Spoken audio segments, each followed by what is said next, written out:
Christmas, everyone! Today's the day, December the 25th, my favorite day of all of them. I'm back from delivering thousands and thousands of gifts last night. I'm so happy to be home. I can't even go to bed. Mrs. Claus says, Santa, I know you're tired. I know you're exhausted. Please. We had some really, really special deliveries this week. It's Christmas. They're going to want to see their toys. I said, Mrs. Claus, I just put together all kinds of toys. I set up trains under trees. She says, I understand, Santa. The next few videos, just make them for the children and acknowledge the children. So, this one is a very, very special one because I handed out tens and tens of thousands of these back in the 1980s relating to what became huge at that time, which was WWF wrestling. These larger-than-life superstar performers go at it in their continuing sagas that not only entertain, not only thrill, but literally captivate and hook their audiences to come back over and over again for more exciting action. Will Hulk Hogan be able to successfully defend his title against the likes of Nikolai Volkov, Big John Studd, and the Iron Sheik? Will Rowdy Roddy Piper succeed in carrying out his promise to bring Paul, Mr. Wonderful Orndorff's career to a painful end? Will King Kong Bundy establish himself as the new giant of the ring? Or will Andre the Giant put down the challenge from this, his toughest opponent ever? And I was just sent a near-complete set of the tag team figures. And they're not even wrapped. Take a look at this, Alfie. Look at this beautiful pile. And Mrs. Claus said they came in a box a few days ago. And they're not wrapped. But our little friend Edward from Grand Rapids, Michigan wanted to make sure that you had all of the LJN wrestling tag teams. And he apologized. There was one tag team that he never got when he was a child, which of course was the evil Hart Foundation at that time. Jim the Anvil Neidhart and Bret the Hitman Hart. And they were bad guys because they used to team up with Jimmy Hart and the Honky Tonk Man and that rat of a referee, Danny Davis. Oh, I always hated that Danny Davis. And last but not... This was so sweet. Too sweet!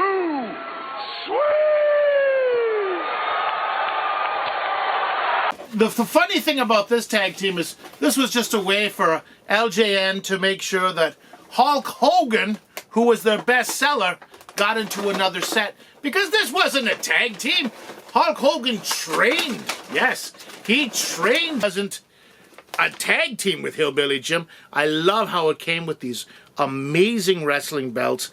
And look at the detail of these figurines. They're just so beautiful. I guess I can show you what's on the back here. The back of each package. I don't know. Oh, there it is. They made these individually for each one. Look at this. Just look at the incredible detail they did with this. Hillbilly Jim, Hulk Hogan, these are the originals. This is when they were trying to really push another good guy up with Hogan. Hillbilly, of course, never made it into the heights of Hulk Hogan, but he was popular for about a year in that early heyday of the WWF, which soon became the WWE, of course. But these posters were... Children love these posters. I love the posters. But I mean, look at the detail of these figurines. There's Hillbilly Jim. Like, look at the paint apps that they put on them. They're just, look at the hair, the detail of the hair. And it reads on the back, Titan Sports, of course, which was McMahon's company. And of course, Hillbilly had his old hat from living out in the bayou. I bet you squeal.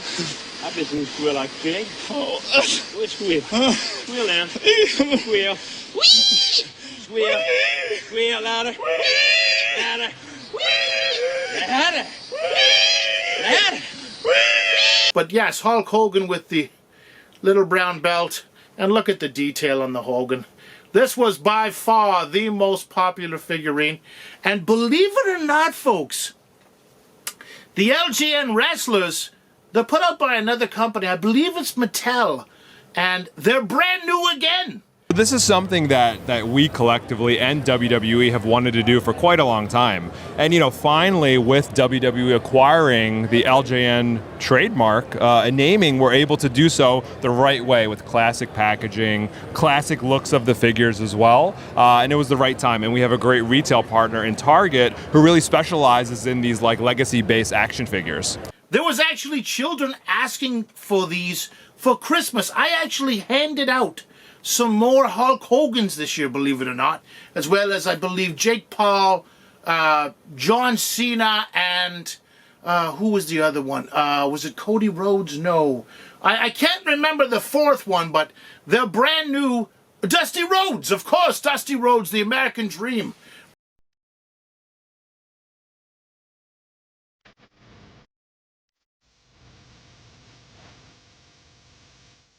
Of course, the Dream Team. Brutus the Barber Beefcake and Greg the Hammer Valentine. I've got Brutus Beefcake. I've got Greg the Hammer Valentine.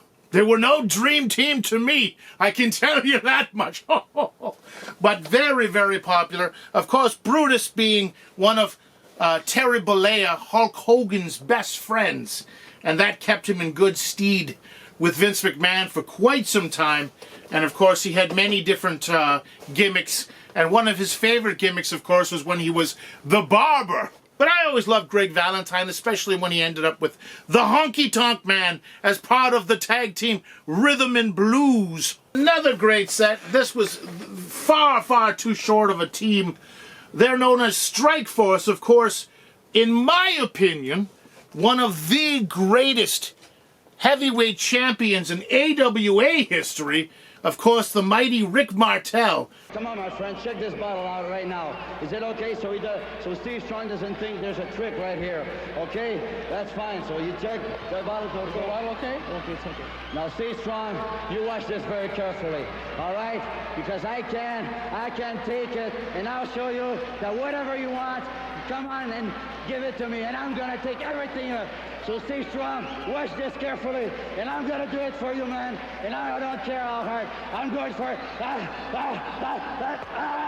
on, man. You come on in. I'm gonna take it all, and I'm gonna finish you up. I can promise you that.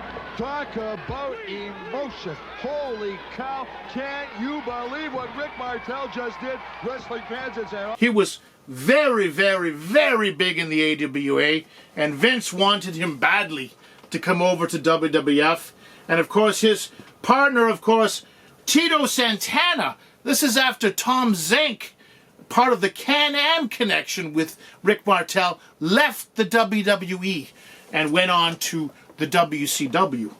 But what, you know, just to look at the artwork on the back, and look at all of the characters you could have, and so many children asking for these for Christmas for years and years and years. They were just unbelievably popular. What an unbelievable tag team. Again, not together that long before Rick Martel became the model and he became a heel. A very good one at that, with his perfume called Arrogance. Fun. And the whole gimmick was they wore masks, so you couldn't tell which one was in the ring and which one was the legal person in the ring. On the mask. Wait a minute. Is that Brunzell or Blair? No, that's Blair in the ring. They did not tag. That's illegal. That is illegal. Of course, B. Brian Blair and Jumpin' Jim Brunzell, they were a great tag team. Very popular again for about a year. And then other tag teams came in and kind of pushed them into mid-card and down the card.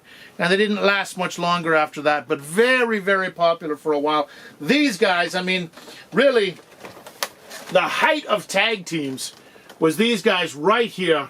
The unbelievable British Bulldogs, Dynamite Kid, Davey Boy Smith, both from Stampede Wrestling. They came over with Bret Hart and Jim Neidhart, and they wrestled each other a million times.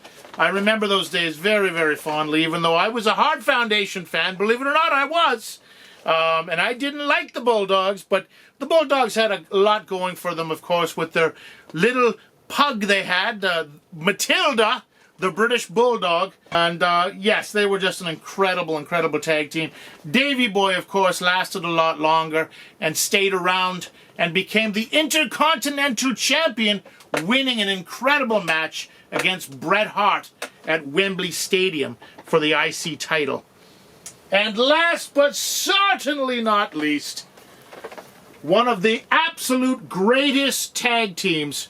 They don't get enough credit. The Russian superstar, from Iran, the Iron Sheik. And the Iron Sheik, of course, a wrestler in his own right, an actual Olympian. These guys were great. The Iron Sheik and Nikolai Volkov. Nikolai Volkov would come on stage and try to sing the Russian national anthem the best he can before somebody would start to beat him up, because Russians weren't very popular back in 1984 and 1985. I can tell you that while the Cold War was going on. But this was an incredibly popular tag team, believe it or not, considering they were both heels their entire careers. These guys were never faces. And the kids just loved them. They always wanted the bad guys to beat up. So I just have to say, what an unbelievable gift from Edward. Such a generous, generous young boy. I just loved going to see him. And these are just incredible, incredible toys, and I'm so happy to have them. And I just want to wish everyone such a Merry Christmas. I will continue to show off and open up and, well, talk about many, many toys of the 60s and the 70s and the 80s, including the 90s, including toys that come out just a few years ago. So please, if you like what you're seeing, like, subscribe, hit the little notification button so you'll never miss a video. And every time something like this comes into the North Pole, you'll be able to watch. I wish all of you the very best Christmas Day. I'm so grateful that you're here looking and watching. Thank you so much for everything. And please keep checking back, because I've got so many more toys to go through. Merry Christmas. Love to you all.